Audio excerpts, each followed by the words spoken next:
कैकेयी ही संभालती थी राम को। कौशल्या तो अनुष्ठान में रहती, पूजा में रहती, जो बच्चों को संभालती थी वो कैकेयी थी।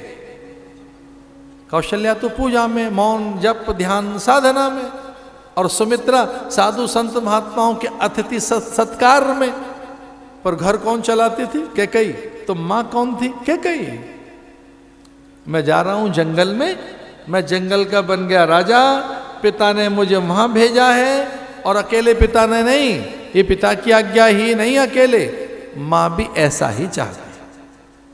तो फिर शांत हो गई कौशल्या कि फिर कैकेयी भेज रही है तो बड़ा कोई प्रयोजन है, फिर सामान्य प्रयोजन नहीं, कोई सामान्य कार्य नहीं है। इसलिए बड़ों के मन भी बड़े ही होते हैं। याद रखना, पैसे से आदमी बड़ा नहीं होता, विचार से बड़ा होता है। विचार से धनवान हो सकता है, धन से बड़ा नहीं होता। बड़ा तो आदमी बनता है विचार से, चरित्र से, बड़े संयम से, सदाचार से, नीतियों से, बड़े मूल्यों से। बड़ा तो तब बनता है जब सिद्धांतों को कभी न त्याग दे। उसके लिए मूल्य देने होते हैं, कीमत देनी होती है। उसके लिए छोटी छोटी चीजें छोड़नी पड़ती हैं बड़ा बनने के लिए। मैं कुछ दिन रह के आया पहाड़ पर। एक मेरे मित्र सन्यासी ने कहा कि पहाड़ पर रह के आए हो, क्या अनुभव है वहां का? मैंने कहा ऊपर तो चढ़ जाता है आदमी, पर अकेला भी पड़ जाता है आदमी। अब वो चिंतन का पहाड़ हो या ज्ञान का पहाड़, या ऊंचे बड़े पद का पहाड़ हो, या बड़ी मान्यताओं का पहाड़, या भैया बड़ी गद्दी पे बैठने का भी पहाड़ जैसा ही है, वो भी एक तरीके का। आप बड़ी जगह बैठे हैं तो अकेले ही तो हैं, देखने में भीड़ है, क्योंकि हम ऊपर बैठे हैं और नीचे जो बैठा है वहां फासला बहुत है। इट्स ए लॉन्ग गैप, धरती आसमान जैसा गैप है, क्योंकि हम तो वहां बिठा रखे हैं। और वो चूंकि वहां बिठा रखे हैं तो पेशवाई में पता लगता है कि अच्छा यहां इतना ऊंचा बिठा रखा है। शाही स्नान के दिन पता लगता है कि काफी ऊंचा बिठा रखा है। तो फिर एक आदि पल बैठते हैं, बाकी तो खड़े होकर ऐसे ऐसे करते रहते हैं। बैठने के लिए बड़ा बल चाहिए।